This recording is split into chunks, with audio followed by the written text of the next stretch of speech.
Magandang hapon po at maligaya pong pagdating sa Tagalog service ng Grace Fellowship Church, Alabang. Ang GFC ay isang simbahang may malayong pamumuno, binubuo ng kapatiran ng Ebanghelyo na may tipanang pamumuhay sa isa't isa sa aming pagsamba sa Diyos, paglago kay Kristo at pagpapahayag ng Kanyang pangalan sa kapangyarihan ng banal na Espiritu.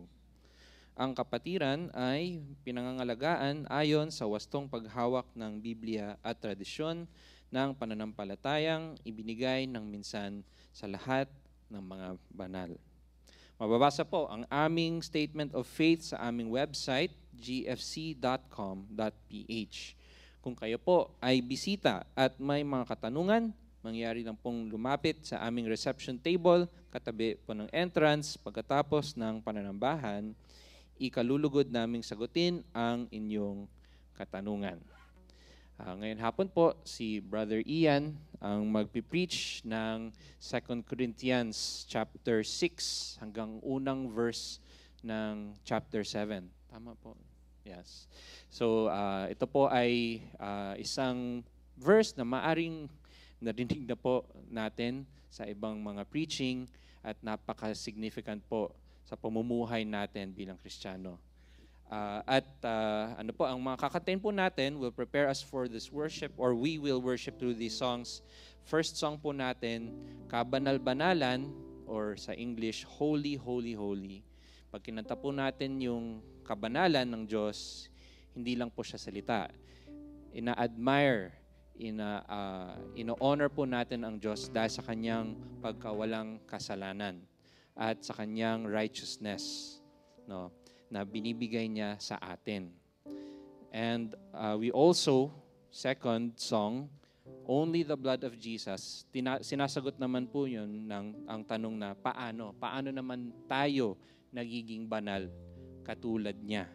Only through the blood of Jesus. And our third song, O Bukal ng Pagpapala, or Come Thou Fount of Every Blessing, where we pray naman po for the Lord Jesus Christ to help us follow and serve Him.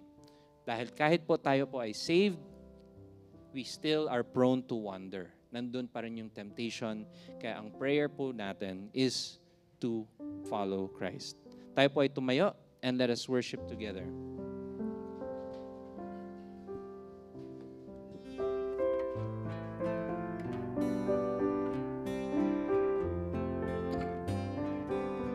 Let's sing.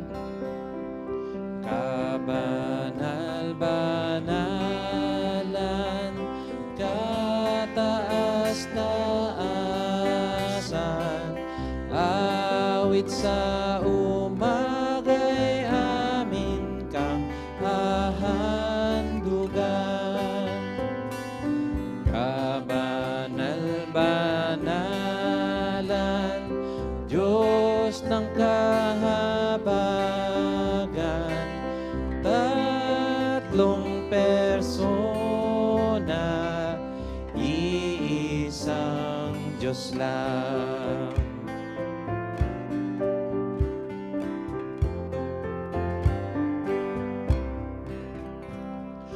Kabanal-banalan, bayan mong hinirang,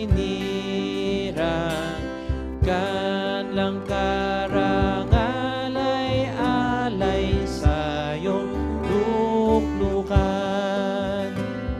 Serafin at kerubin, nagpatirapaan sa iyo noon, ngayon, at walang hanggan.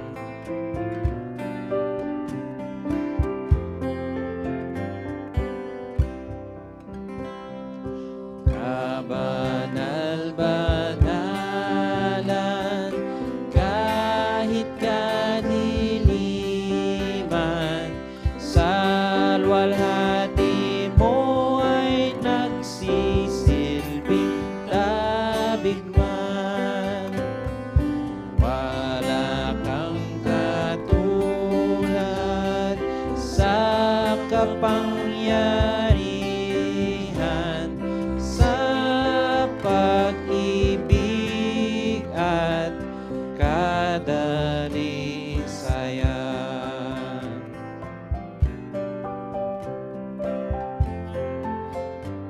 Last verse. Kabanal-banalan, kataas-taasan, pupurihin ka ng lahat mong mga nilalang. Kabanal-banalan, Diyos ng kahabagan, tatlong persona, iisang Diyos lang.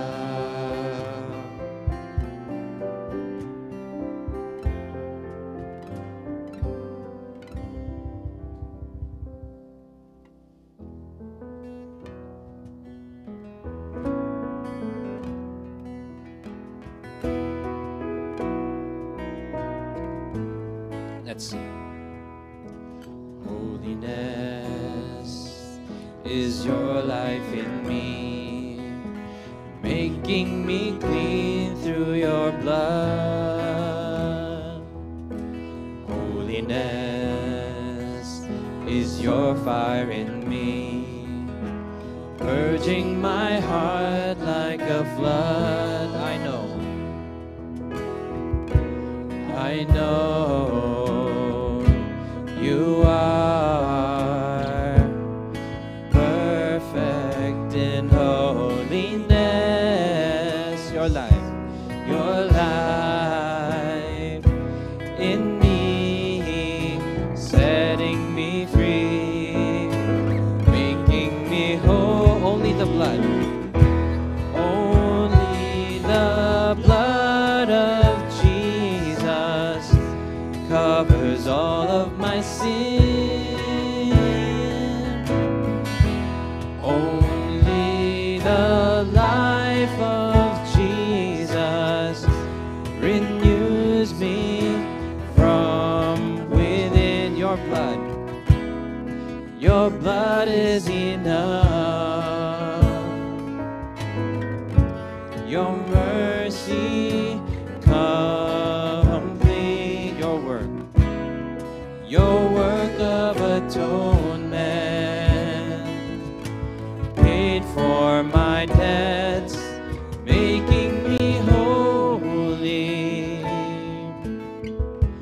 Only the blood of Jesus.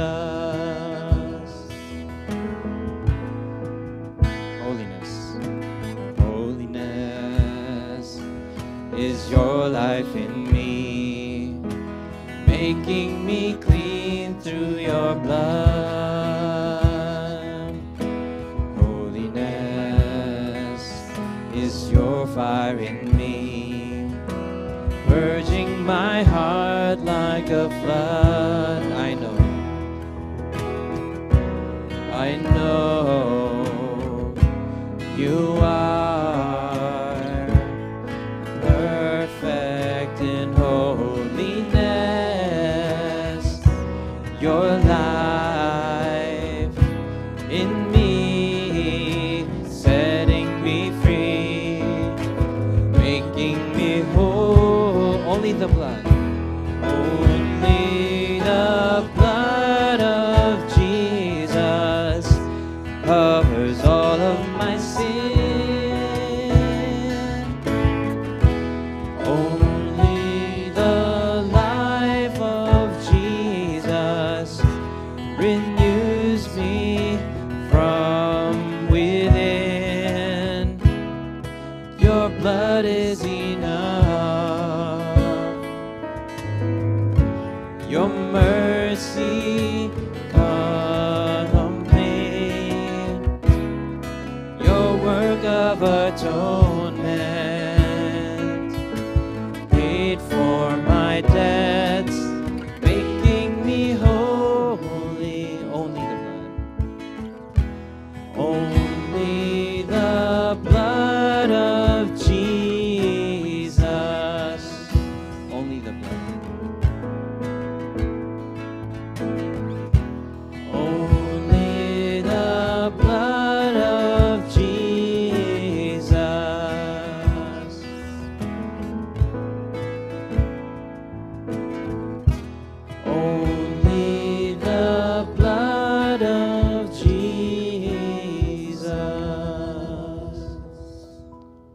Please remain standing for the God's word.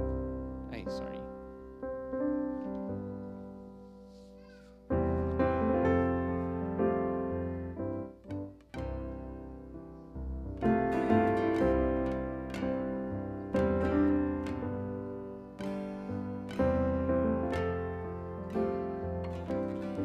Let's sing. O bukal ng pagpapala, puso ko'y ituon mo. Awa mo'y walang hangganan, purihin ang ngalan mo. Turuan ang mga awit, himig na makalangit, sa dakila mong pag-ibig, papuri ihahatid.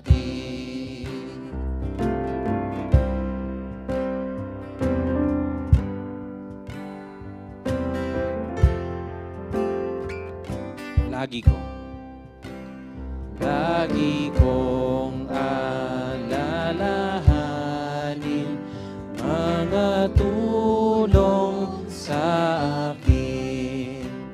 Nawa ay iyong loobing, tahanan mo'y marating. Ako ay iyong hinanap, nung sa Diyos nakawalay,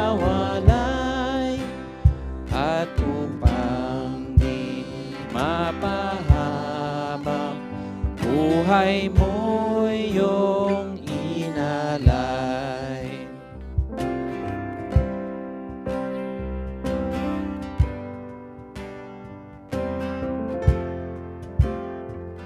O Diyos, O Diyos, sa iyong biyaya, sisikaping mamuhay, at nawa ay iyong tangganan upang di na mawalay.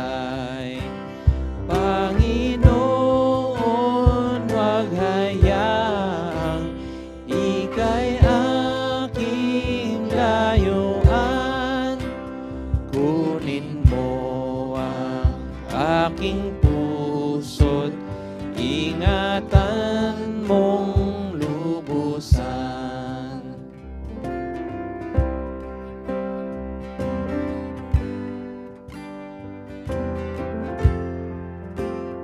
Last verse. Balang araw nga'y wala ng kasalanan at tukso, daramtan mo ko ng lino, nilinis ng iyong dugo. O Jesus, hinihintay ko muli mong pagbabalik, dalhin mo sa iyong tahanan, walang hanggan dyan sa langit.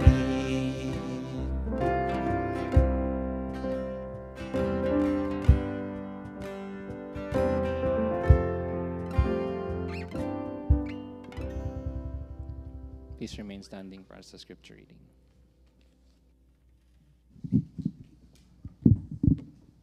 Deuteronomio, Kabanata 7, talata 1 hanggang 11. Kapag dinala ka ng Panginoong Diyos sa lupain na iyong pinaroroonan upang angkinin ito, at pinalayas ang maraming bansa sa harapan mo, ang Hiteo, Gergeseo, Amoreo, Cananeo, Pariseo, Hebeo, at ang Jebuseo, na 7 bansang higit na malalaki at makapangyarihan kaysa iyo. At kapag sila'y ibinigay sa iyo ng Panginoong Diyos at matalo mo sila, ganap mo silang lilipulin. Huwag kang makipagtipan sa kanila, ni huwag mo silang pagpakitaan ng awa. Huwag kang mag-aasawa sa kanila, sa iyong mga anak na babae, huwag mong ibibigay sa kanyang anak na lalaki. Ni ang kanyang anak na babae, ikukunin mo para sa iyong mga anak na lalaki. Sapagkat kanilang ilalayo ang iyong anak na lalaki sa pagsunod sa akin, upang maglingkod sa ibang Diyos. Sa gayon, mag-aalab ang galit ng Panginoon laban sa iyo at mabilis kanyang pupuksain. Kundi ganito ang iyong gagawin sa kanila. Gigibain ninyo ang kanilang mga dambana, inyong pagpuputol-putulin ang kanilang mga haligi, inyong ibubuwal ang kanilang mga sagradong poste, at inyong susunugin ang apoy ang kanilang larawang inanyuan. Sapagkat ikaw ay isang banal na bahay ng Panginoong mong Diyos, pinili ka ng Panginoong Diyos upang maging kanyang sariling pag-aari mula sa lahat ng mga bayan na sa lahat ng balat ng lupa. Kayo inibig at pinili ng Panginoon hindi dahil kayo'y mas marami kaysa alimang bayan, hindi sapagkat kayo ang pinakakaunti sa lahat ng mga tao, kundi dahil inibig kayo ng Panginoon sa Kanya, tinutupad ang pangako ng Kanyang ipinangako sa inyong mga ninuno. Kaya inilabas kayo ng Panginoon sa pamamagitan ng makapangyarihang kamay at tinubos kayo sa bahay ng pagkaalipin mula sa kamay ni Paraon na hari ng Ehipto. Dahil dito, kilalanin ninyo ang Panginoon ninyong Diyos ay siyang Diyos, ang tapat na Diyos, nag-iingat ng tipan at wagas ang pag-ibig sa mga umiibig sa Kanya at tumutupad sa Kanyang mga utos hanggang sa 1,000 salinlahi. At pinaghihigantihan ang napuput sa Kanya upang puksain sila. Hindi siya magpapaliban, kundi Kanyang gagantihan sila na pupuot sa Kanya. Kaya't maingat mong tuparin ang utos, mga tuntunin at mga batas na aking inuutos sa iyo sa araw na ito. Purihin ang Diyos sa Kanyang banal na salita. Maaari na po tayong umupo para sa panalangin.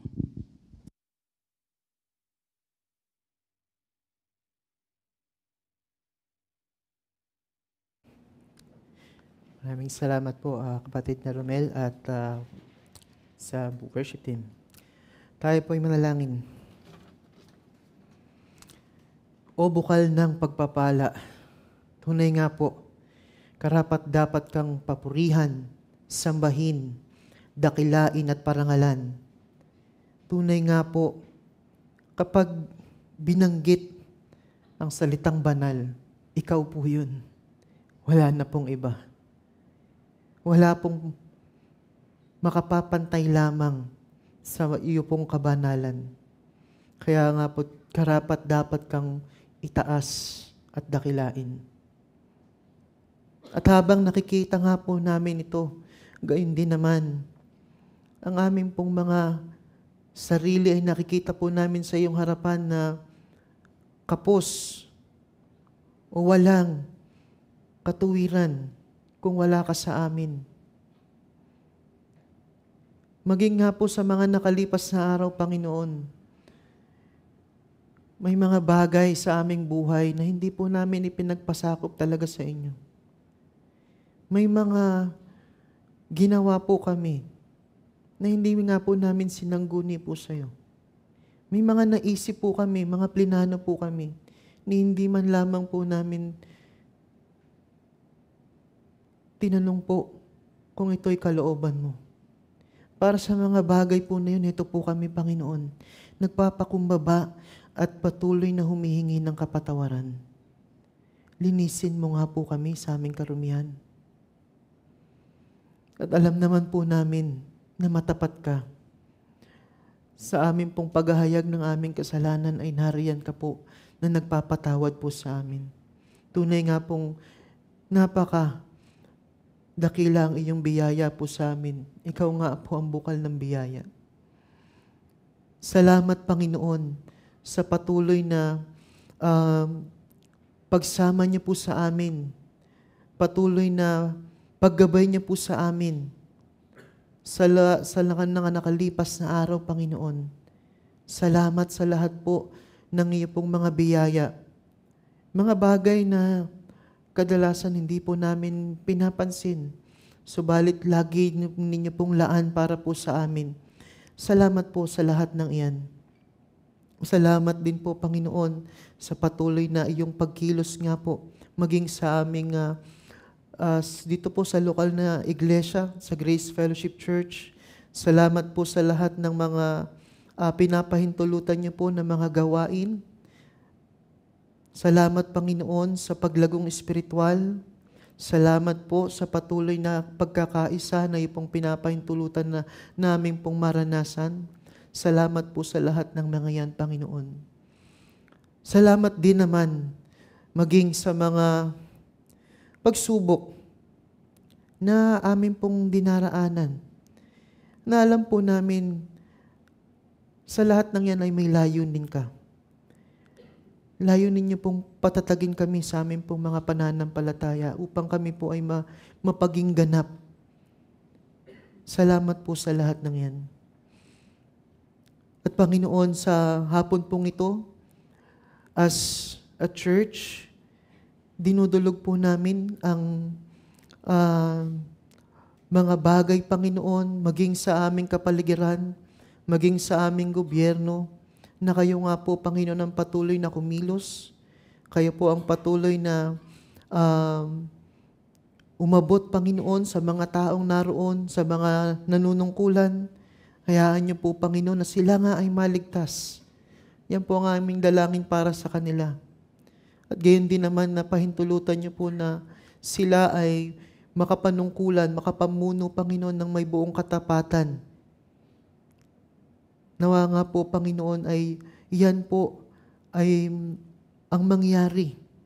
Maging, Panginoon, sa mga pangyayari pa sa labas ng bansa, amin po itong itinataas sa iyo na kayo nga po ang patuloy na manguna, Panginoon, at patuloy na ang iyo pong kalooban ang masunod. Gayon na rin, Panginoon, dito po sa lokal na iglesia nga ng GFC, Panginoon, tinataas po namin na patuloy ka nga pong kumilos mula po sa aming mga elders, pastors, Panginoon. Salamat sa kanilang buhay. Tuloy niyo nga po silang gabayan at patuloy na pagkalooban ng karunungan, Panginoon, upang lahat ng mga gagawing desisyon ay patungo sa paglapit po sa iyo, paglagong espiritual at pagluwalhati sa iyong pangalan. Maging ang kanila pong mga pamilya ay amin na rin tinataas na iyo nga pong proteksyonan laban sa gawa ng kaaway. Panginoon, tinataas din namin ang mga ministeryo sa amin pong iglesia.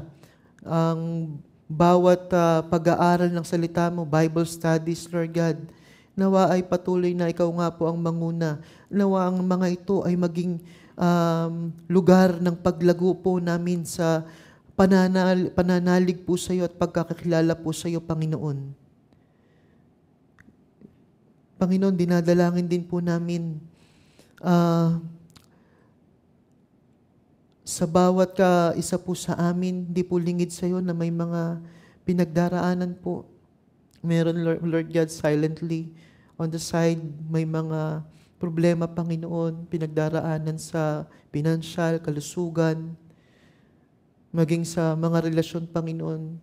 Nawa ay tulungan niyo po at bigyan niyo po kami ng lakas. Humihingi po kami ng karunungan sa bawat pagkakataon, Panginoon, na maisabuhay po namin ang mga prinsipyo ng iyo pong salita sa lahat po ng ito. Panginoon, dinadalangin na rin po namin ang iniwan po na pamilya ng aming kapatid na si Mark Francisco. Kami po ay nalulungkot sa kanyang pagliban, subalit may kagalakan din naman po sapagkat alam naming nasa walang hanggang kasiyahan na po siya kasama mo. Will you comfort, Lord God? Aliwin niyo nga po ang kanyang pamilya. Si Andrea, na kanya pong asawa, ang dalawa niyang anak, maging ang kanya pong ama na si Tatay Berdan, Panginoon. At tulungan niyo po kami bilang iglesia na ipadama po sa kanila ang pag-iibigan ng magkakapatiran, Panginoon. Panginoon, tinataas namin ang oras na ito ng pag-aaral. Panginoon, ikaw po ang manguna. Nawa nga po, Panginoon, ang iyo pong mensahe lamang ang masabi, Panginoon, sa pulpito pong ito. Hayaan niyo po, Panginoon, na ikaw lamang ang maitaas. At ang lahat ng ito, Panginoon, ay patuloy na magtulak po sa amin patungo sa kabanalan, patungo, Panginoon, sa kadalisayan ng aming mga kaisipan, paniniwala at mga pamumuhay. Umaasa po kami, Banal na Espiritu, na siyang may akda ng mga sulat na ito, na ikaw rin po magbibigay linaw ng mga salita mo sa amin sa hapon pong ito. Maparangalan ka nga po sa aming gagawin. Yan ang aming dalangin sa pangalan ng Panginoong Hesus. Amen. Isang mapagpalang hapon sa inyo pong lahat. At salamat po sa mga oras ngayon, de peligro, no? At medyo malamig. So hopefully manatili po tayong gising sa ating kaisipan. Samahan niyo po kung basahin ng ating pangunahing mga talata. Kung maaari po ang may kakayahan tumayo ay tumayo. Sa 2 Korinto, Kabanata 6, talatang 14 hanggang 7, Kabanata 7, talata 1. Okay. Maaari niyo po ba akong sabayan? Sabi sa verse 14, huwag kayong makipamatok sa mga hindi mananampalataya, sapagkat anong pagsasama mayroon ang katuwiran at kasamaan. Anong pagsasama mayroon ang liwanag sa kadiliman? At anong pagkakasundo mayroon si Kristo kay Belial? O anong bahagi mayroon ang mananampalataya sa hindi mananampalataya? Anong pakikaisa mayroon ang templo ng Diyos sa mga Diyos-Diyosan? Sapagkat tayo'y templo ng Diyos na buhay. Gaya ng sinabi ng Diyos, ako'y mananahan sa kanila at lalakad sa gitna nila. Ako'y magiging kanilang Diyos at sila'y magiging aking bayan. Kaya nga lumabas kayo sa kanila at humiwalay kayo, sabi ng Panginoon. At huwag kayong humipo ng anumang bagay na marumi, at kayo'y aking tatanggapin. At ako'y magiging ama sa inyo, at kayo'y magiging aking mga anak na lalaki at babae, sabi ng Panginoon na makapangyarihan sa lahat. Mga minamahal, yamang taglay natin ang mga pangakong ito. Linisin natin ang ating mga sarili mula sa bawat karumihan ng laman at espiritu, na ginagawang sakdal ang kabanalan sa pagkakatakot sa Diyos. Maaari na po kayong maupo sa pagpalain po ng Diyos ang kanyang mga salita. Ang mga talata po natin ngayon ay may kabigatan. Totoo, yung una ko pong natanggap yung assignment ko, nasa isip ko, wow, may bigat. So, sana hindi tayo antokin dito. Ang pamagat po ng ating pag-aaral, pamumuhay sa kalinisan at kabanalan ng mga pinakipagkasundo ni Kristo. May dalawang bahagi po tayo sa ating pag-aaral. Una, hindi nakikipamatok sa mga hindi mananampalataya. Ikalawa naman po ay naglilinis ng sarili at ginagawang sakdal ang kabanalan. Ito nga pong mga talata na ito na ating pag-aaralan ngayon ay nagmula po sa ating nakaraang pag-aaral, at yun po yung nag-prompt, o ito po yung nakaraang pag-aaral ay may connection pa rin po dito sa ating aaralin ngayon. Kung saan, sa nakaraang pag-aaral po ay ipinahayag ni Apostol Pablo ang kanyang pag-ibig sa mga taga-Korinto. At gayon din naman, sinabi rin niya, bagamat siya ay iniibig niya ang mga taga-Korinto, ang mga taga-Korinto naman ay mayroong limitasyon. They were restricted, straitened, limited yung kanila pong damdamin towards kay Apostol Pablo. At bakit ganoon? Bakit may pumipigil sa kanilang damdamin para kay Apostol Pablo o pag-ibig nila para sa kanya? Yan po ay sapagkat ang mga taga-Korinto ay patuloy po nilang in-entertain, wini-welcome ang mga kalaban ni Apostol Pablo, ang kalaban ng Ebanghelyo, ang mga huwad na guro, na siyang umiimpluwensya po sa kanila na labanan nga si Apostol Pablo at ang kanyang katuruan.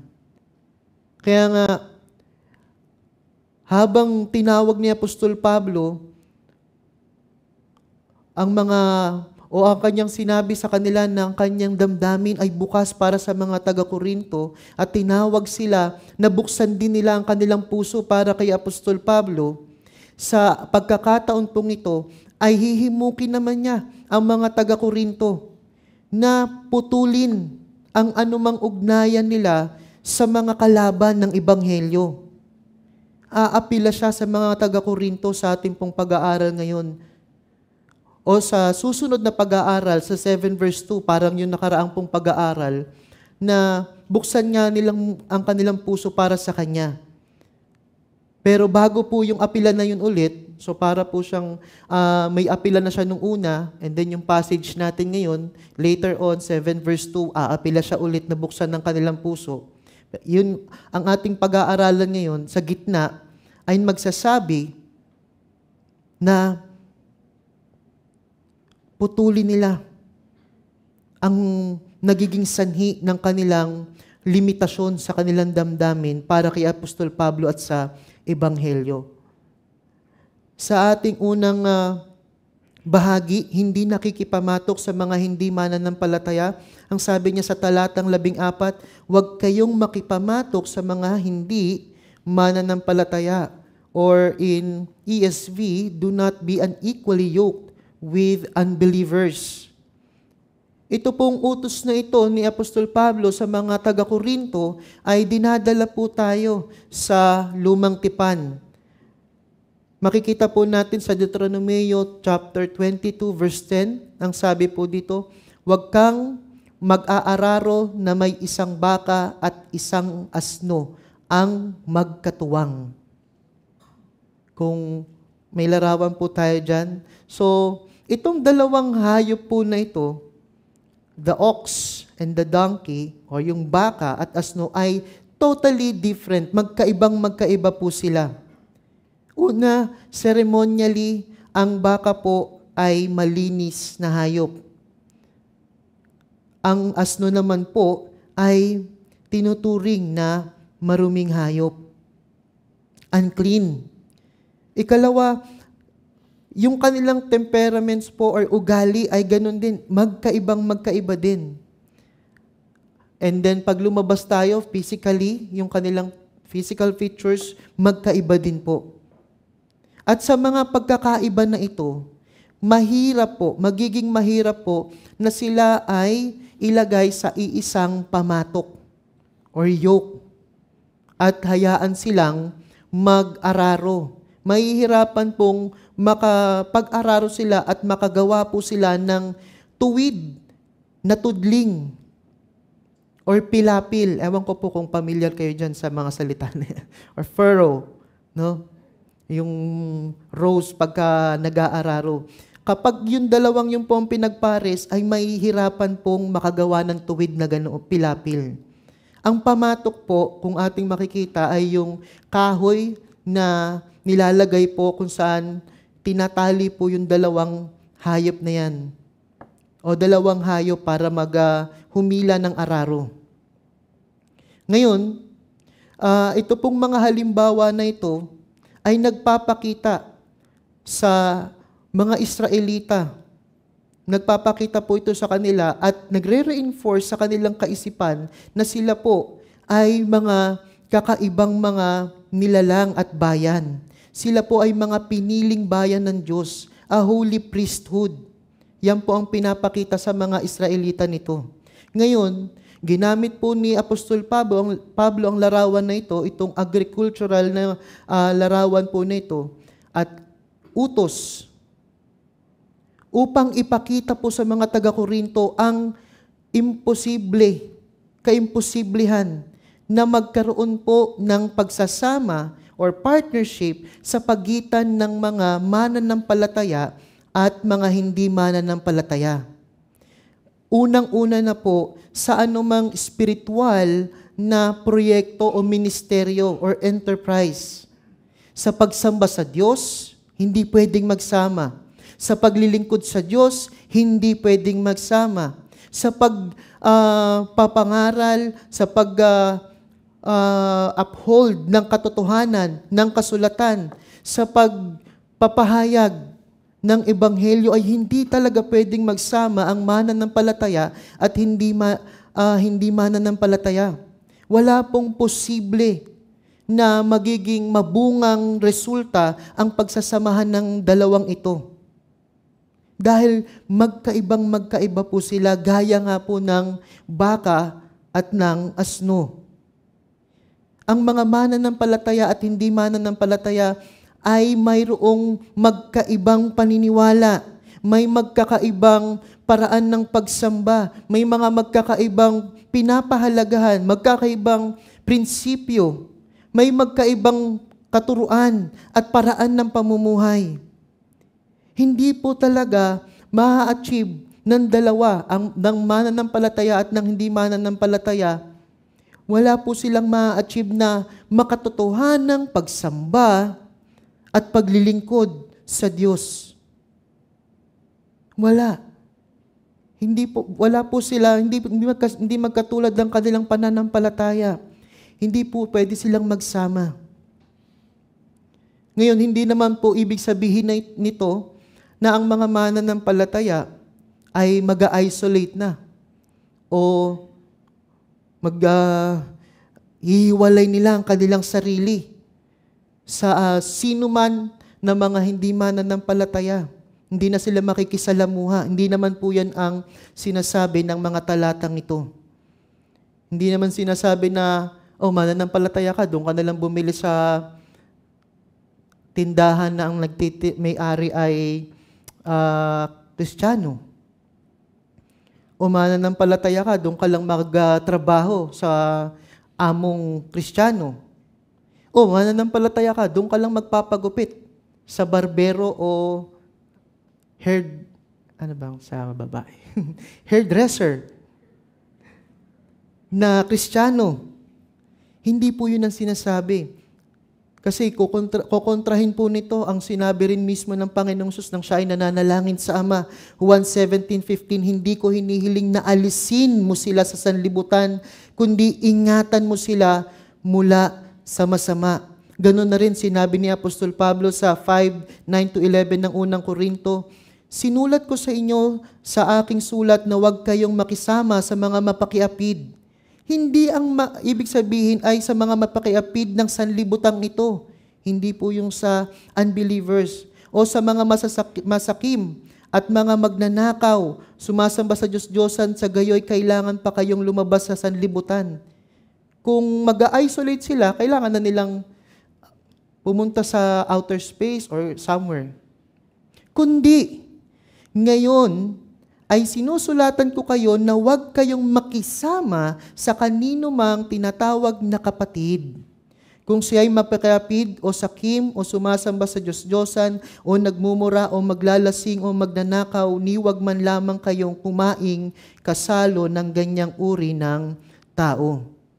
Ang pakikisama at pakikibahagi sa anumang espiritual na ministeryo, enterprise, spiritual enterprise, sa mga mapanlinlang, sa mga huwad na tagapagturo. Dahil may magkaibang kalikasan, ang mananampalataya at hindi mananampalataya na siyang nagre-resulta ng hindi banal na pagkakaisa at hindi banal, unholy practices, kasanayan, ang siya pong tinatalakay. And sadly, nakalulungkot, ang kultura po sa Korinto na kanilang pinanggalingan na. At gayon na rin yung mga huwad na tagapagturo na siyang pilit na pumapasok sa kanilang kalagitnaan, ang siyang nakakagulo sa mabunga dapat na pamumuhay Kristiyano ng mga taga-Korinto. Gaya ng ating pong pinag-aralan sa unang Korinto. Ang iba sa kanila ay nakikilahok sa mga paganong pagsamba. Pagsamba sa Diyos-Diyosan sa unang Korinto 10. Ang iba nakalulungkot dahil po doon ay nakikilahok din even sa immoralidad, sexual immorality, doon sa mga priestesses sa templo. Unang Korinto chapter 6. Yan yung kultura na patuloy na nakaka-apekto at nakaka-impluensya ng kasamaan sa mga taga-Korinto. And plus, wine-welcome po sa kanilang kalagitnaan ang mga huwad na tagapagturo. Pinapakinggan. They even believed o naniwala pa nga sila. At sumunod pa nga sila. And they even oppose si Apostol Pablo, nilabanan pa nga nila. Ang resulta, ang kanila pong paglakad bilang Kristiyano ay naapektuhan. Nadala nga po sila sa kung ano-anong mga mali na pamumuhay. At dahil dyan, siguradong-sigurado na ang kanilang testimonya bilang Kristiyano ay lubhang nahahadlangan at nadudungisan. Kaya naman, therefore, wala po talagang dapat pagsamahan. There can be no joint efforts sa pagitan po ng mananampalataya at hindi mananampalataya in terms ng pagpapalaganap ng kaharian ng Diyos. In terms ng spiritual na misteryo. To be specific,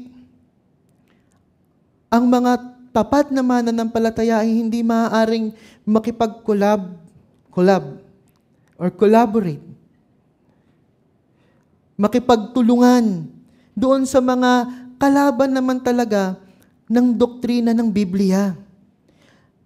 Ito po ay magre-resulta sa pagkukompromiso ng katotohanan.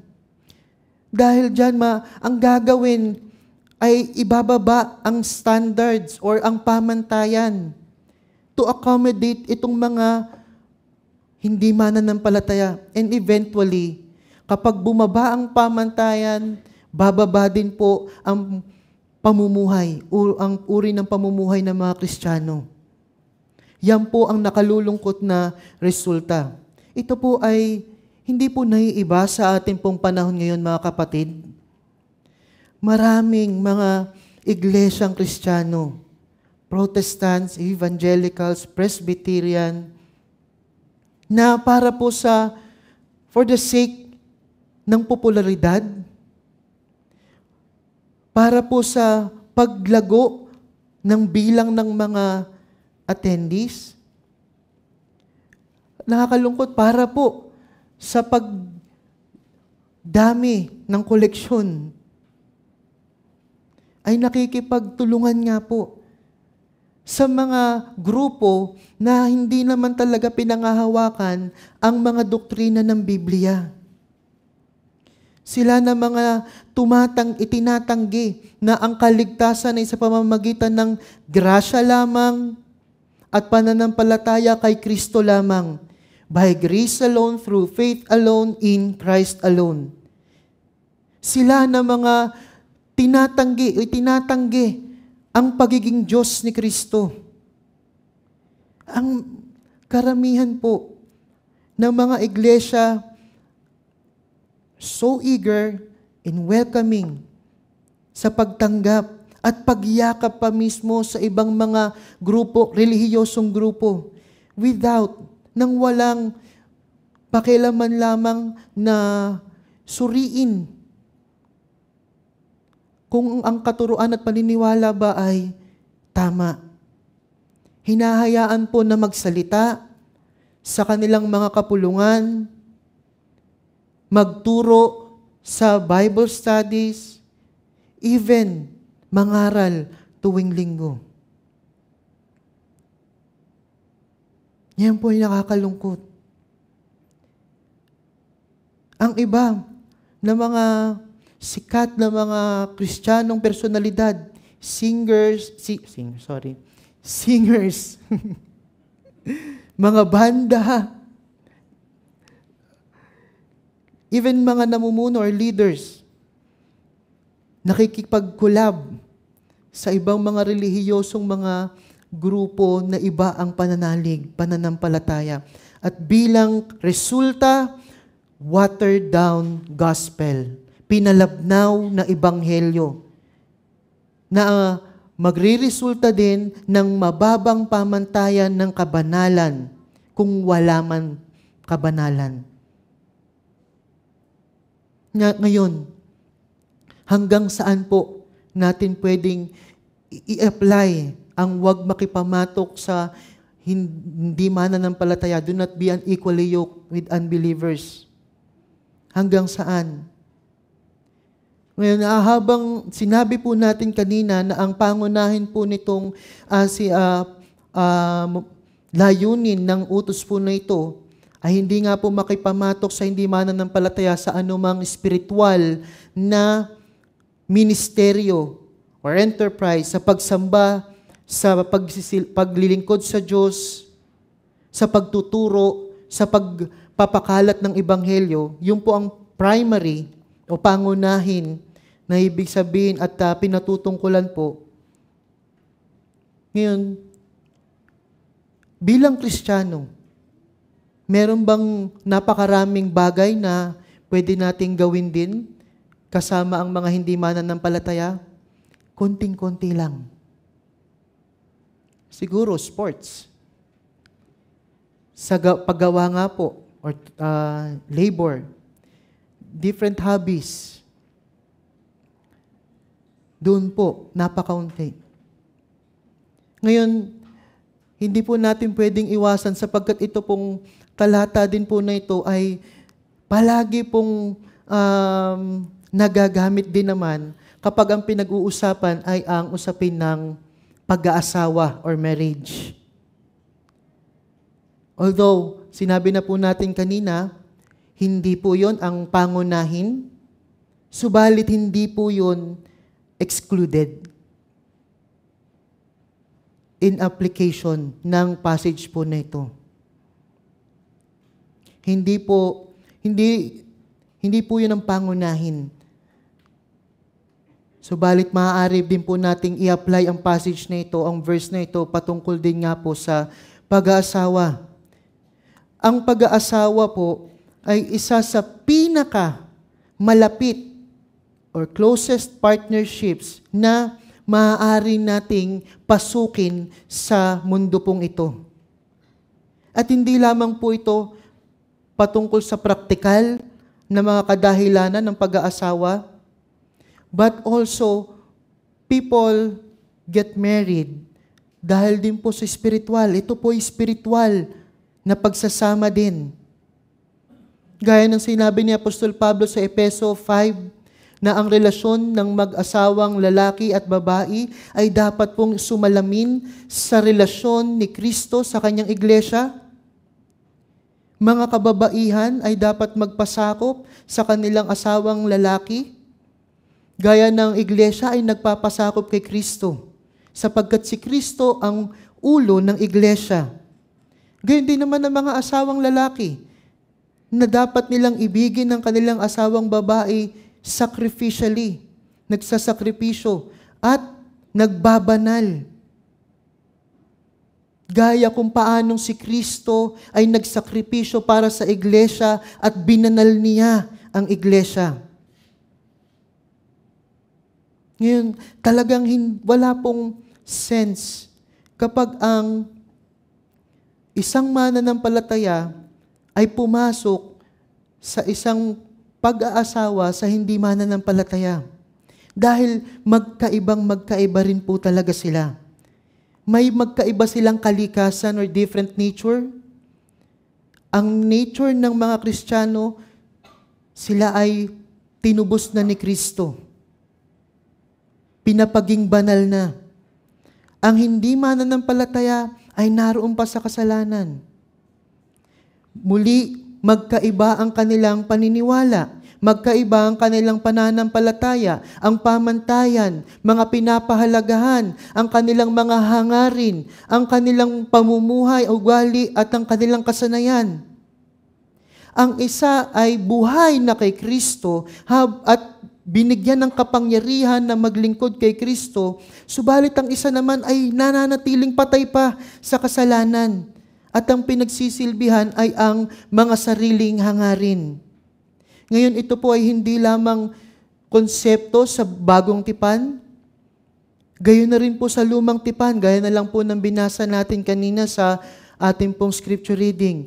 Actually, very graphic, napakaliwanag nung imagery ng larawan kung paanong napupuot ang Diyos sa pakakisama ng kanyang bayan, ng mga hinirang niya sa mga pagano. Wala nang mas lilinaw pa nang sinabi niyang sa mga Israelita, wipe them. Talunin niyo sila. Ilaan niyo ang inyong sarili sa pagwasak sa kanila. Hindi dapat sila gumawa ng pakikipagtipan sa sinumang mga pagano. Hindi dapat sila magpakita ng awa sa kanila. Hindi dapat sila makipag-asawahan sa mga hindi kalahi nila. At ang rason na ibinigay, ang dahilan na ibinigay, kung sila ay hindi susunod, kung sila ay makikipag-samahan pa rin sa mga pagano, anong mangyayari? Itong mga pagano na ito, these foreign people and race will turn their hearts away from God. Ilalayo sila sa pagsunod sa Diyos. Iimpluwensyahan silang sumamba sa mga Diyos-Diyosan. Gaya ng nangyari kay Samson. Halimbawa ni Samson na kung saan ay nakipag-asawahan sa mga hindi Israelita. Kasama si sikat, si Delilah. Ano ang naging resulta? Nawala sa kanya ang pabor ng Diyos. Ang lakas na pisikal ay nawala sa kanya. Naggapi, natalo ang Israel. In the end, kamatayan. Another biblical example ay si Solomon, na siyang nakipag-asawa sa napakaraming mga hindi kalahi nila upang magkaroon ng alyansa sa iba't ibang bansa. Hindi niya pinakinggan ang utos sa kanya ng Diyos. At ang resulta, ang pagkawatak ng kaharian ng Israel. Ang pakikipag-asawa, pagpasok sa relasyon ng pag-aasawa sa hindi kapanalig ay maliwanag na implikasyon ng talata at prinsipyo na ating nakikita dito, na huwag makipamatok sa hindi mananampalataya. Mayroong mga nakawawasak na resulta, devastating repercussions ng pakikisama sa hindi mananampalataya. At kapag sinabi po natin ito, hindi lamang po tayo basta nananakot. Hindi lang dahil sa gusto nating ang mga singles po dito ay, ang mapangasawa ay nandito rin. Although maganda po yun. At ini-encourage po yan, mahal ni Pastor George. Hindi lamang po sa ganoon, mga kapatid. Hindi dahil sa ganoon. Ang nakalulungkot, kaya po ganito ang ating paghihimok ay mayroon pong nakawawasak na epekto po ito. Of course, may mga exemptions. May mga, in the end, ay naging Kristiyano din naman. Subalit sa mga karamihan na mananampalataya, even dun sa mga pinaka-aktibo pa sa ministeryo, once na sila ay pumasok sa pag-aasawa sa hindi mananampalataya, ang kanilang spiritual na pamumuhay ay nahahatak sa putikan. At sila ay nagiging hindi epektibo sa kaharian ng Diyos. Pero, iyan. Itong lalaking ito, itong babaeng ito, siya na yata yung God's best ko eh. Baka ma-convert din naman siya kapag narinig niya na yung gospel. Ayan po palagi natin naririnig eh. Gagawin po ng evangelism ay evangeligaw. Ang Bible study, ginagawang Bible study. Ang discipleship, ginagawang disciple chicks. Para lang ma-justify, mapalusot ang ganitong uri ng pakikipagrelasyon. But really, and seriously, paano naman natin masisigurado na ang isa nga ay magiging Kristiyano at magiging mananampalataya kapag ganun ang ginawa natin? Wala pong makapagsabi dahil Diyos lang naman po ang nagko-convert ng mga tao, hindi yung evangheligaw. Ngayon, kung ikaw po ay nasa relasyon na ito sa ngayon, may asawa ka na hindi mananampalataya, hindi mo po ito pwedeng gamitin upang hiwalayan ang iyong asawang hindi mananampalataya. Hindi po yan ang tinuturo sa atin ng Biblia. Ay, na-cover na po natin yan sa 1 Corinto 7 at may mga iba pang talata sa Biblia na yan po ay tinuturo na wag hiwalayan ang mga asawang hindi mananampalataya. Kaya hindi po natin ito pwedeng gamitin doon. Ito po ay para doon sa mga nagpaplano palang pumasok sa ganitong uri ng relasyon. And let me warn you, huwag mong subukan. Masisira ang buhay mo. Hindi ko kayang gayahin yung boses niya. Enough of this. So, maliwanag po ang prinsipyo na tinuturo. Ang mga mananampalataya ay hindi maaaring magkaroon ng nagluluwalhating pagsasamahan sa mga hindi mananampalataya. Magkaiba po sila. Magkaiba sa puso at kaisipan, magkaiba sa kanilang kasanayan. Kaya nga matapos ibigay ni Apostol Pablo itong utos na ito na huwag makipamatok sa hindi mananampalataya, ngayon naman magbabato siya ng mga katanungan, rhetorical questions upang ipagdiinan, bakit ba hindi maaaring magsama nga talaga? Pansinin natin yung mga pangalan po dito na ginamit upang ipagdiinan the impossibility ng pagsasama ng mananampalataya sa hindi mananampalataya. Verse 14 muli, sabi niya, sapagkat anong pagsasama mayroon ang katuwiran at kasamaan? Or for what partnership has righteousness with lawlessness? Ginamit ni Apostol Pablo ang salitang pagsasama na synonym din naman ng koinonia o fellowship na gagamitin niya sa susunod na katanungan. Ang ibig sabihin ng pagsasama na ito ay pagbibigay ng effort para sa isang parehong goal o layunin. Mula sa spiritual na mga bagay at mga issues ng moralidad. Sinasabi ni Apostol Pablo,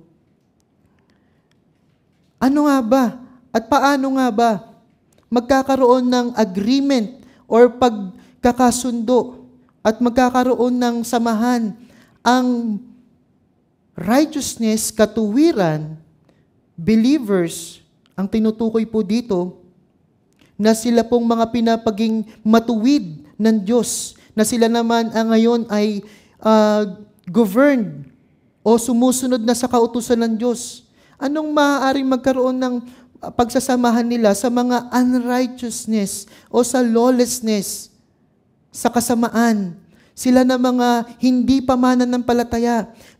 Sila na mga naaalipin pa rin sa kasalanan. Obviously, wala po. Wala po silang dapat pagsamahan. Dahil meron po talaga silang mga pagkakaibahan na hindi naman pwedeng pag-ugnayin. Hindi sila pwedeng gumawa ng sabay para sa isang common spiritual goal. Hindi po maaaring mangyari.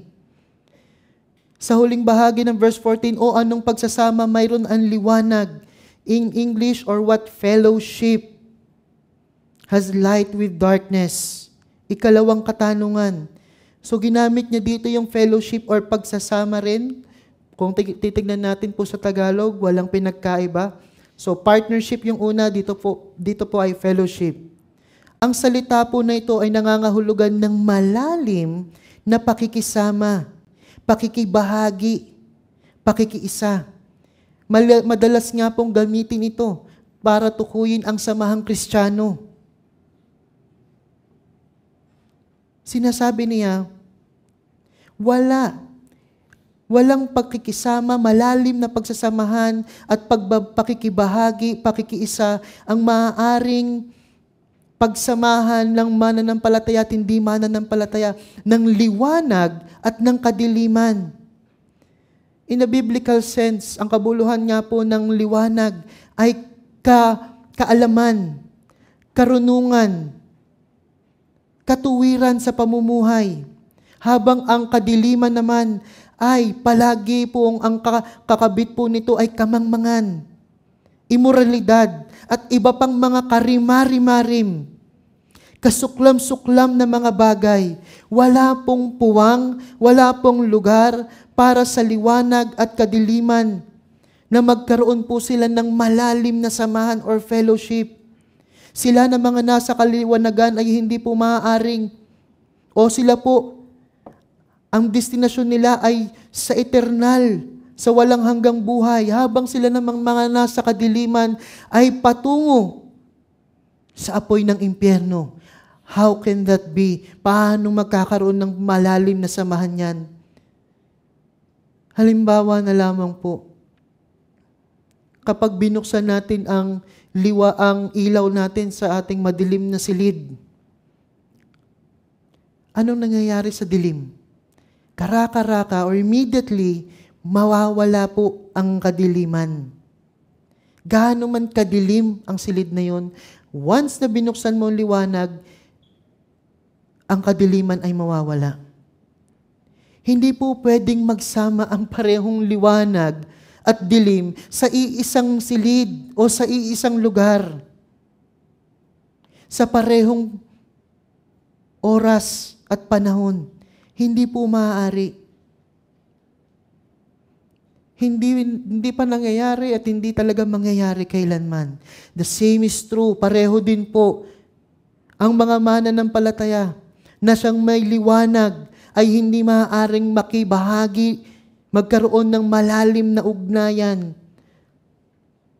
sa mga hindi mananampalataya. Verse 15, at anong pagkakasundo mayroon si Kristo kay Belial? What accord? Yung ginamit naman niya po ditong pangalan or noun. At ito po, nag-agree ako dun sa isang komentaryo na sabihin niya na ito yung pinakamatinding contrast dito po sa mga ito na ginamit ni Apostol Pablo. Habang dun po sa naunang dalawa na kanyang ginawa po na mga katanungan, ay pinapakita ang kaibahan sa kalikasan ng mga mananampalataya sa hindi mananampalataya. Ito naman po ay pumapatungkol doon sa mga namumuno sa kanila. Patungkol sa namumuno o hari ng dalawang kaharian. Si Kristo ang siya pong hari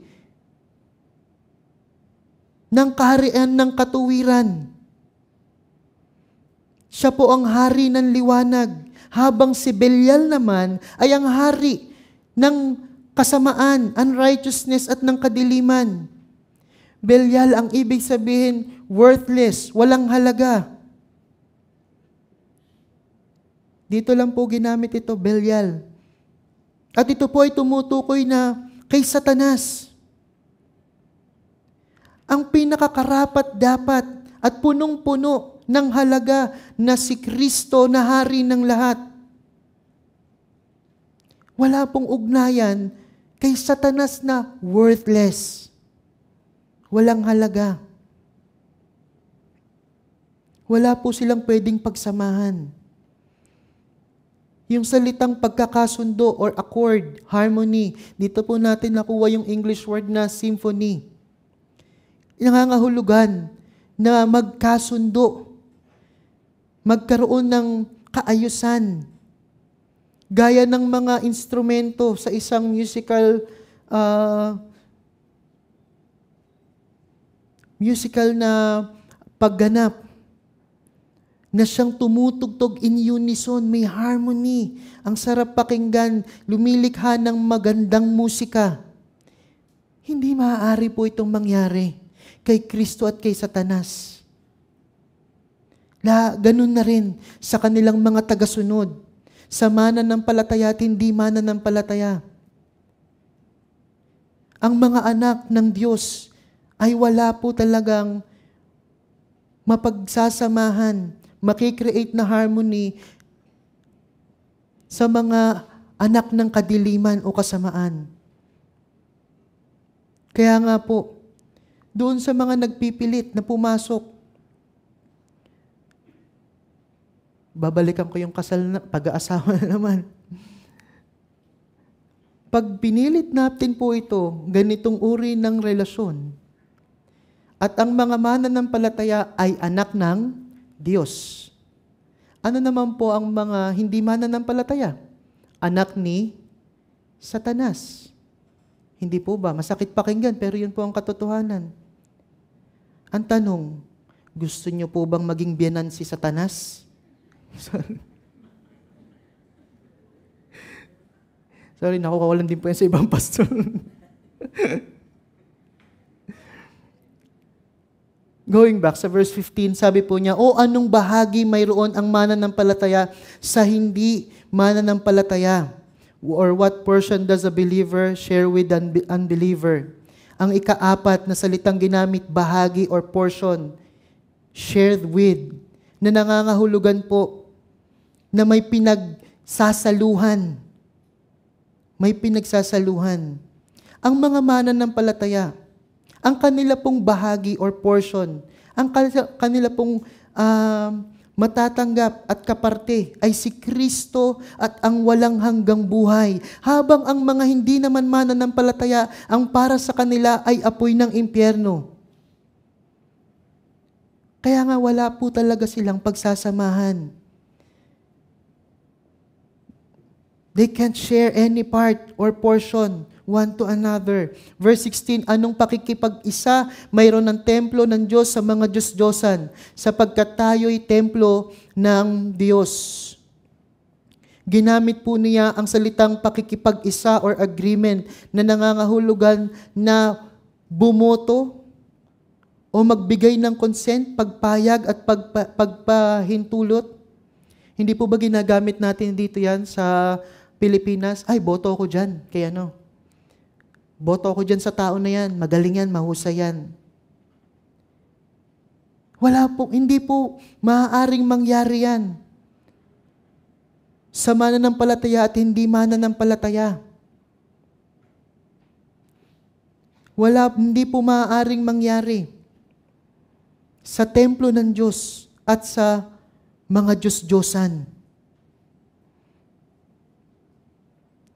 Ang mga mananampalataya po ngayon, individually, sa bawat isa, or corporately bilang iglesia, sama-sama ay ang templo ng Diyos. Unang Korinto 6 verse 19, o hindi ba ninyo nalalaman na ang inyong katawan ay templo ng Espiritu Santo na nasa inyo? Tinanggap ninyo mula sa Diyos at kayo ay hindi sa inyong sarili. Tumutukoy sa bawat isa, individually, na templo ng Diyos. Unang Korinto 3:16, hindi ba ninyo nalalaman na kayo ay templo ng Diyos at ang Espiritu ng Diyos ay naninirahan sa inyo, tumutukoy sa iglesia bilang templo niya. Ang templo ng Diyos ay ang kanyang tahanan, kung saan ay nakikipagniig, nakikipagtagpo siya sa kanyang bayan, sa kanyang mga hinirang. Kung pupunta tayo sa Lumang Tipan, marami pong mga pagkakataon na ipinakita ng Diyos ang kanyang debosyon sa pagpapanatili ng kanyang templo na dalisay. May mga pagkakataon na pinapatay ang sino mang naghahalo ng mga sagradong bagay sa pagsamba sa Diyos-Diyosan. Hindi niya hahayaan na makabahagi niya sa kanyang templo ang anumang karumihan. Makukuha niya ang kanyang kaluwalhatian at hindi niya papayagan na ang sino man na makibahagi dito. At bilang mga templo ng Diyos, ang mga mananampalataya ay dapat na hindi makipagsang-ayon, makipag-isa, magbigay pahintulot sa anumang pagsamba sa Diyos-Diyosan or anumang any idolatrous things. Wala po tayong pinagsasaluhan na anumang common o parehong bagay sa kanila. Habang ang ating pong mga layunin ay marangal, maging tahanan ng Diyos, sumamba sa Diyos. Ang mga hindi mananampalataya ay sumasamba kung ano-anong mga Diyos-Diyosan itong mga ito ay nagdudulot sa kanila sa sensualidad, immoralidad at karumihan. Para po sa mga taga-Korinto na lubusan po nilang maranasan at kanila pong ma-enjoy ang pag-ibig ni Pablo. At gayon na rin ang iba pang mga tagapagturo ng Ebanghelyo, matapat na tagapagturo, kailangan po nilang ihinto to stop entertaining at hindi dapat sila magkaroon ng close relationship, malapit at malalim na pakikipagrelasyon sa mga kalaban ng Ebanghelyo. Mga mananamba ng Diyos-Diyosan, mga huwad na tagapagturo, wala pong pwedeng pagsamahan. Pinakita na yung kanilang incompatibilities o pagkakaiba. Ito po, kapag kanilang ginawa ay hindi lamang mararanasan ng pag-ibig sa isa't isa kay Apostol Pablo, kundi ito po ang hahatak po sa kanila sa spiritual na paglago, sa kanilang sanctification, pagiging epektibo sa ministeryo at sa pag-iebanghelyo. Yan ang sasabihin niya later. Pero bago yun, hayaan yung i-post ko po itong mga katanungan na ito sa inyong isipan. Ikaw ba ay nasa anumang uri ng malalim na relasyon kung saan na may banta sa iyong spiritual na paglago at testimonya?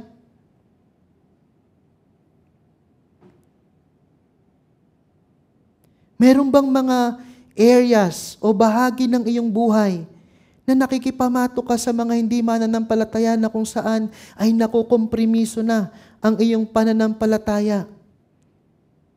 Ito man ay romantic relationships o kahit na anong pakikipagkaibigan, malalim na pakikipagkaibigan. Ikaw ba ay may nag-aambag sa pagpapanatili ng kadalisayan ng doktrina at ng kasanayan pamumuhay sa iyong lokal na iglesia? May actively screening, filtering ang mga katuruan sa iyong iglesia at doktrina? Ikalawang bahagi, naglilinis ng sarili at ginagawang sakdal ang kabanalan. Matapos niyang ibigay ni Apostol Pablo ang una na utos sa passage po na ito, na hindi sila dapat makipamatok sa hindi mananampalataya. Humiwalay, putulin ang anumang pakikibahagi sa kalaban ng Ebanghelyo. Dahil na wala po talagang pagkakaisang maaaring pagsamahan ng mga ito.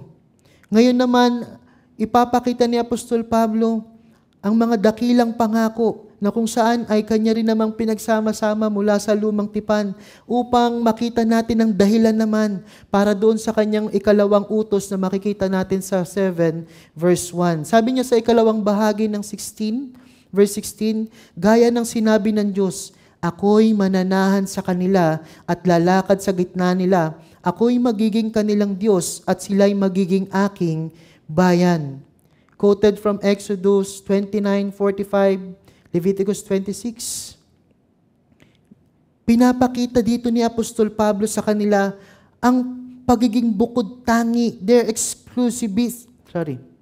exclusivity at ng kanilang pagsama sa kanila ng Diyos and ang ownership sa kanila ng Diyos sa mga nananalig sa Kanya, sa kanila na mga pinakipag-isa na kay Kristo. Pansinin po natin yung mga pronouns na ginamit niya or panghalip. Ako'y, akin. Ako'y mananahan. Ako'y magiging kanilang Diyos. Sila'y magiging aking bayan. Clearly, maliwanag na nagpapakita po na ang mga tinubos ay Kanya lamang. At sila ay sasamahan niya. Sila na mga tumalikod na sa pagsamba sa Diyos-Diyosan at sila na nagsabi na, nagbigay ng kanilang alyansa sa Diyos sa pamamagitan ni Kristo. Kung paanong sinamahan ng Diyos ang mga Israelita, kung paanong pinakita niya na ang mga Israelita ay sa kanila, ganun din po ang gagawin niya. Paano niya ginawa? Pinotektahan niya ang kanyang bayan. Ito po ay totoong-totoo sa mga mananampalataya. The living God o ang buhay na Diyos as opposed, kabaligtaran ng mga Diyos-Diyosan, mga patay, hindi totoong Diyos-Diyosan. Ang buhay na Diyos ang sumasama sa mga mananampalataya. Paano? Sa pamamagitan ng pagtahan sa atin ng banal na Espiritu.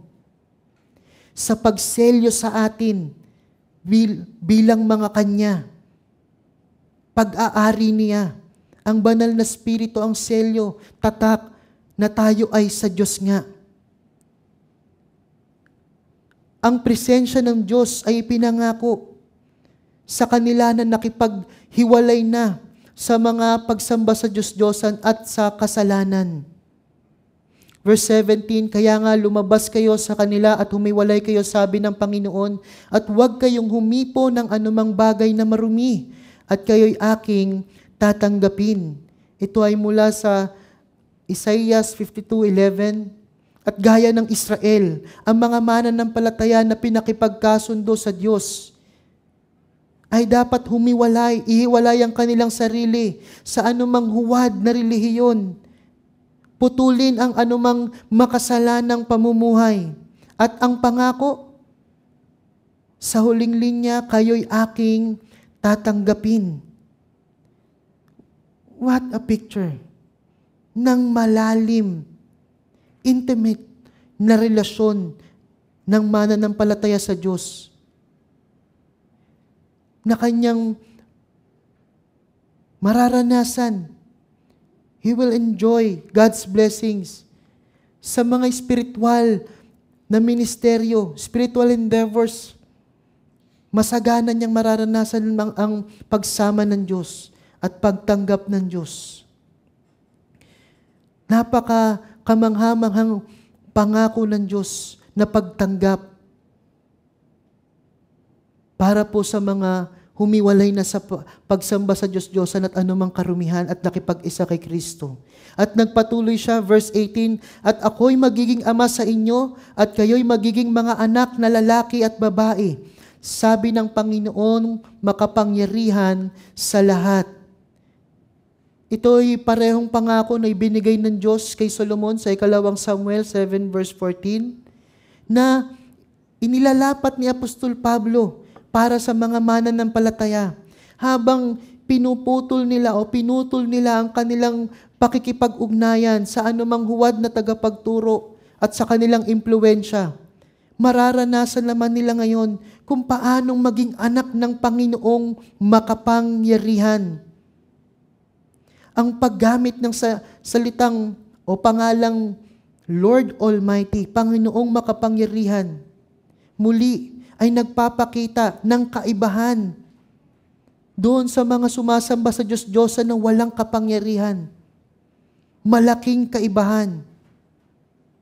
Ito po ay pangako ng Ama na siyang magkakalinga, mag-iingat sa kanila na nagsuko ng kanilang buhay sa Diyos at nagpasailalim sa Kanyang otoridad o kapangyarihan sa pamamagitan ng Kanyang salita. At sa pamamagitan ng Kanyang salita ay namumuhay sa kabanalan. Ito pong relasyon na ito ng ama sa kanyang ama, familial relationship, ay mas lalong nagiging kapansin-pansin sa mga mananampalataya. Habang kanila pong pinapakita ang kanila pong pag-ibig sa Diyos at ang kanilang katapatan or loyalty sa salita ng Diyos, hindi na sila nakikisama pa at nag-e-entertain pa ng mga huwad na katuruan. Ngayon, ito po ay dakilang mga pangako ng Diyos sa kanila ng mga pinakipag-isa ni Kristo. At higit sa sapat, more than enough na mga dahilan upang lubusan na nga po na humiwalay ang mga mananampalataya sa mga hindi mga katuruan ng Biblia, mga huwad na katuruan at sa mga tagapagturo nito, na lubusan na nila pong ilaan ang kanilang sarili sa Kanya na siyang tumubos ng kanilang buhay. Sa Kanya na nag-alay ng buhay niya na naging tinuring na kasalanan kahit wala siyang kasalanan, upang tayo ay magkamit ng katuwiran sa Ama. Kaya nga, ito ang utos ni Apostol Pablo dahil sa dakilang mga pangako na ito, verse 1, chapter 7, mga minamahal, yamang taglay natin ang mga pangakong ito. Sa pagsasabi niya ng mga minamahal, Kanyang muling pinagtitibay ang Kanyang pag-ibig sa kanila, sa mga taga-Korinto. Gaya ng binanggit na niya sa 6 verse 11, ang Kanyang puso ay bukas sa kanila. Pinapakita yung tunay na pag-ibig ni Apostol Pablo as opposed or contrast doon po sa mga huwad na tagapagturo na walang ibang hangarin kundi ang kanilang mga makasariling kapakanan. Ngayon sabi ni Apostol Pablo, dahil nasa inyo na ang mga dakilang pangako ng presensya ng Diyos, ng Kanyang pagtanggap at ng Kanyang pagkalinga bilang Ama, ang mga mananampalataya ay dapat tumugon sa ganitong paraan. Ang mga pangako po na ito, ang siyang nagbibigay ng kapangyarihan at matinding motibasyon sa mga mananampalataya upang sundin ang utos na ito ni Apostol Pablo. Linisin natin ang ating mga sarili mula sa bawat karumihan ng laman at espiritu. Ang Diyos po, siya po talaga ang natatanging pinagmumulan ng paglilinis at kadalisayan ng mga mananampalataya. He is the only and one true source of purification. Subalit ito naman po ay nakikita or it manifests sa pamamagitan ng gawi ng mga mananampalataya. So, sa pamamagitan ng pagbibigay lakas at kapangyarihan ng banal na Espiritu sa mga mananampalataya, kanila naman pong lilinisin ang kanilang mga sarili. From all, mula sa lahat ng karumihan. Na sa kontekstong ito ay ang pakikibahagi sa mga huwad na tagapagturo at sa kanilang mga makasalanan at maruming pamumuhay. Ang kanila pong pakikibahagi sa mga huwad na tagapagturo ang siyang nagparumi, has polluted ng kanilang kaisipan laban sa lihitong mong ebanghelyo at sa tagapagturo nito na si Pablo. Ngayon, ang bawat huwad na tagapagturo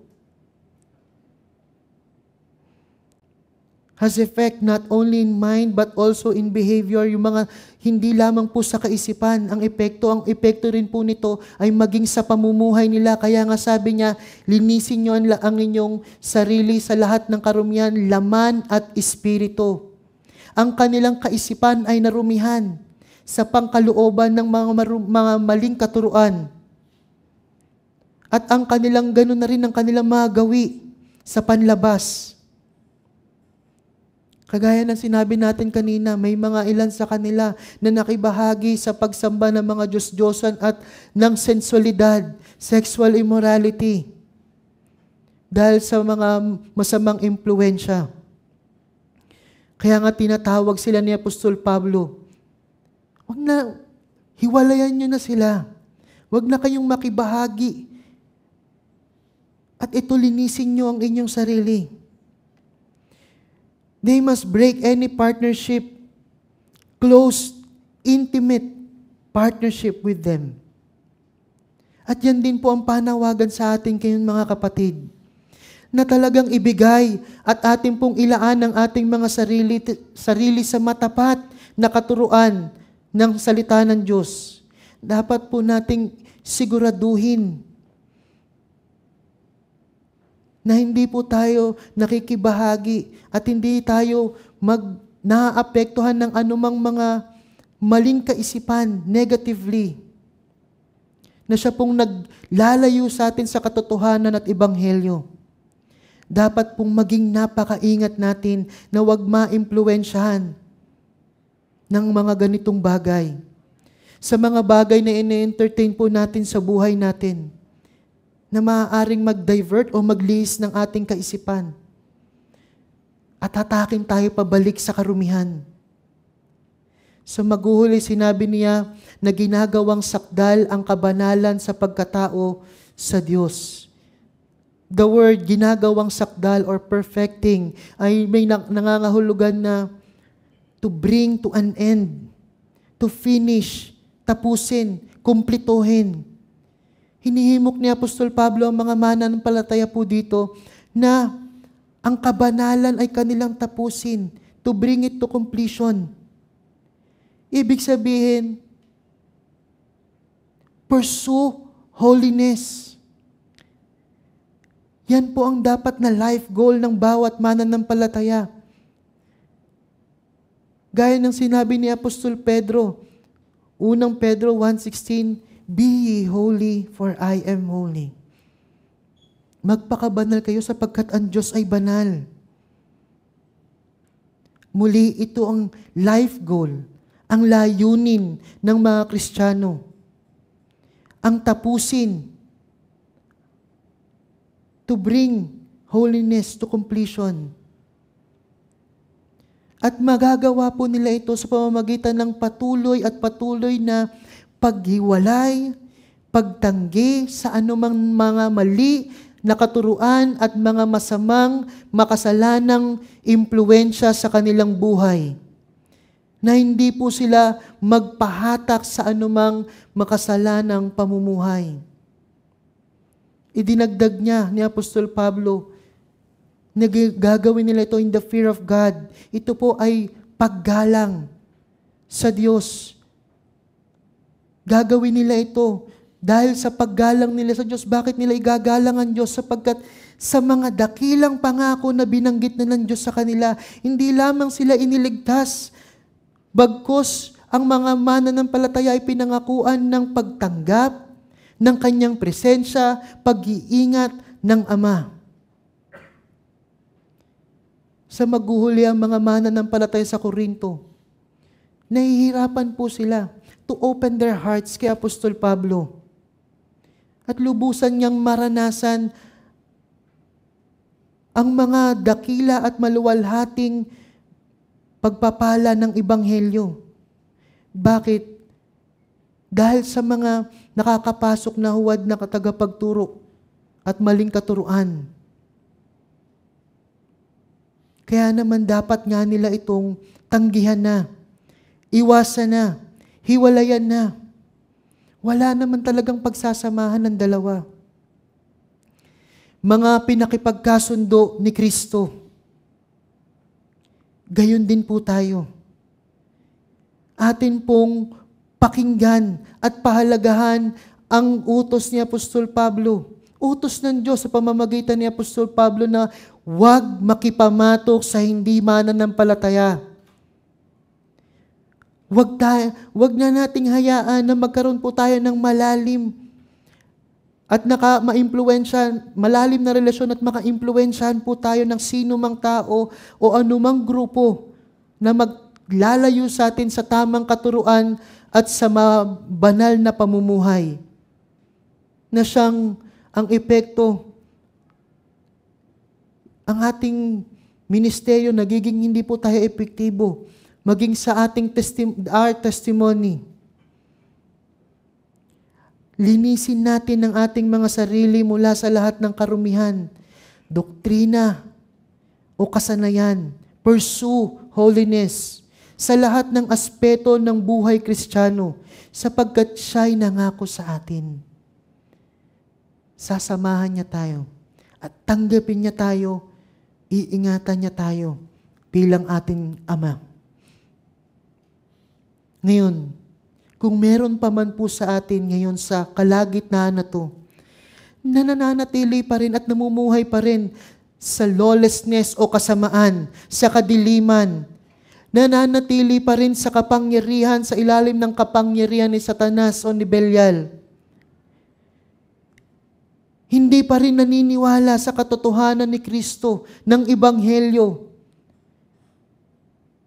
Namumuhay pa rin sa pagsamba sa kung ano-anong mga Diyos-Diyosan. Hayaan mong ulitin ko ang sinabi ni Apostol Pablo sa unang bahagi ng Kabanatang 6. Kaya't kami ay mga sugo para kay Kristo. Yamang ang Diyos ay nananawagan sa pamamagitan namin, kami nananawagan sa pangalan ni Kristo na kayo'y makipagkasundo sa Diyos. Be reconciled to God. Yamang gumagawa kaming kasama niya, nananawagan din kami sa inyo na huwag ninyong tanggapin ang biyaya ng Diyos ng walang kabuluhan. Sapagkat sinasabi niya, sa panahong kanais-nais ay pinakinggan kita, tinulungan kita sa araw ng kaligtasan. Ngayon na ang panahon na kanais-nais. Ngayon na ang araw ng kaligtasan. Be reconciled to God. You heard the message. Loud and clear. Ngayon ang araw, hindi po bukas. Do not delay. Luwalhati sa nag-iisang Diyos, Haring tagapagligtas, ang Panginoong Hesus.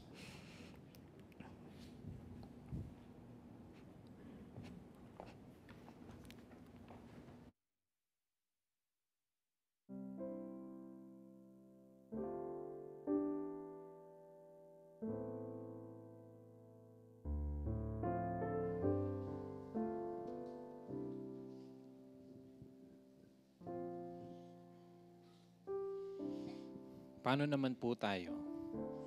Paano po tayo sa anong mga pamaraan nakiisa or nakipag-partner sa mundong ito? Baka naman po ang ating kompromiso ang dahilan kung bakit hindi sineseryoso ang kaligtasan at kabanalan ng Diyos. Ngayon po, ang response song po natin, Pastol kang aming patnugot. Ang dasal po natin dito ay na tulungan po tayo ni Jesus na siya ang mamuno sa amin. Siya ang sundin natin. Tayo po ay tumayo at mag-respond sa kanyang salita.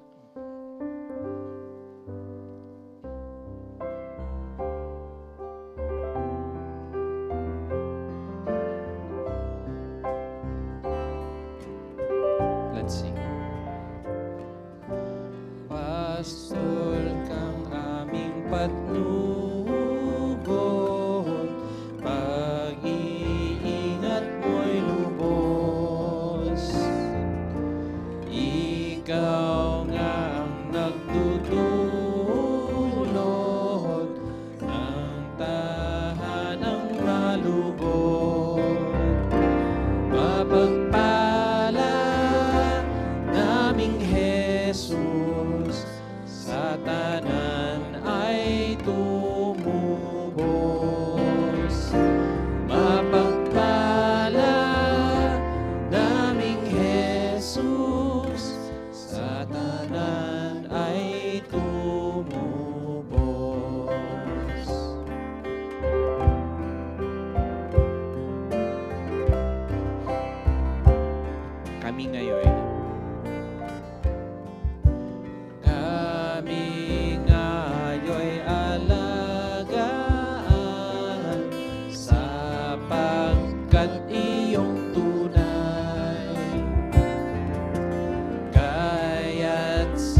bukas sa dalita.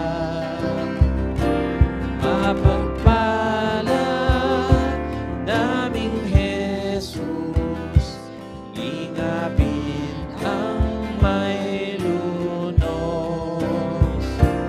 Mapagpala naming Jesus, ingapin ang may lunos.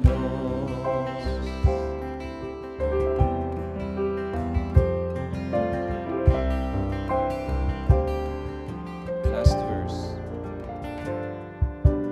At nang dagming matutuhan, banal mong kalooban, ang biyaya ay pangtamtahan sa nangangailangan. Mapagpala naming Jesus, ingapin ang may lunos. Mapagpala naming Jesus, ingapin ang may lunos.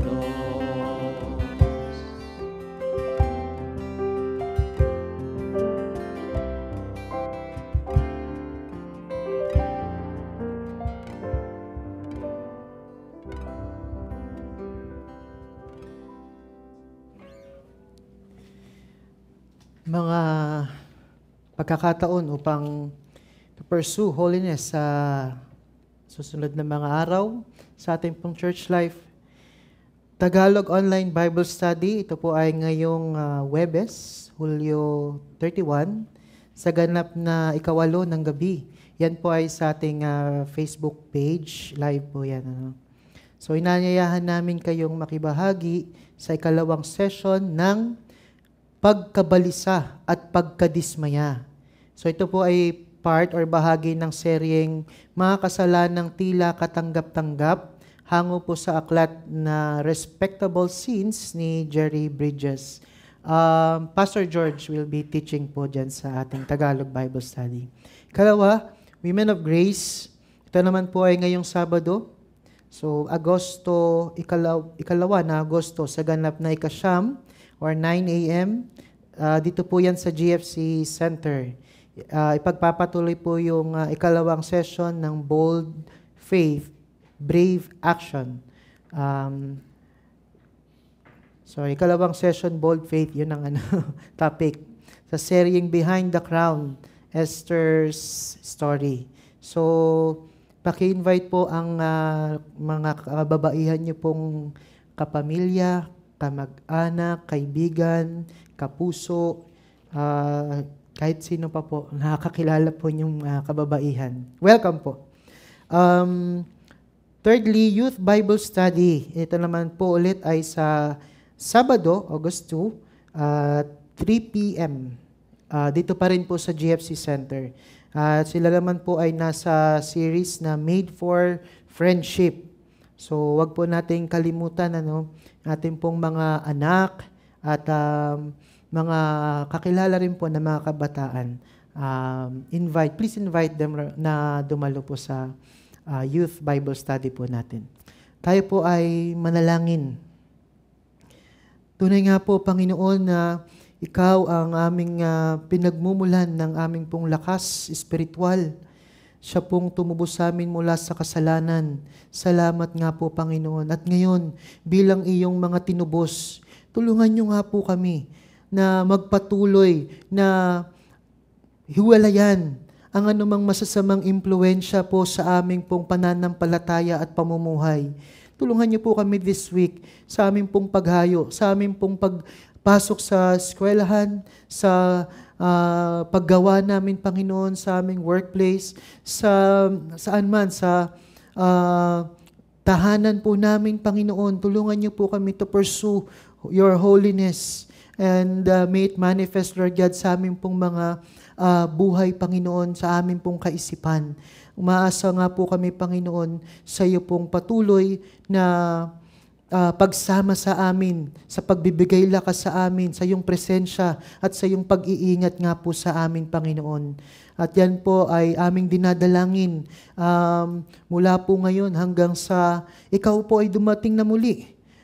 Will you keep us faithful, Lord God, na palagi pong tumatalima ng may katapatan sa iyong salita hanggang sa ikaw ay bumalik na nga po, Panginoon. At yan ang nawa ay mabigyan ka naming kapurihan sa lahat ng mga bagay na ito. Pakabanalin nawa kayong lubos mismo ng Diyos ng kapayapaan at ang inyong espiritu at kaluluwa at katawan ay ingatang buo na walang kapintasan sa pagdating ng ating Panginoong Hesukristo. Tapat ang sa inyo'y tumatawag, nagagawa rin naman nito. Glory be to the Father, and to the Son, and to the Holy Ghost, as it was in the beginning, is now, and ever shall be, world without end. Amen. Amen. Biyaya at kapayapaan po sa ating lahat.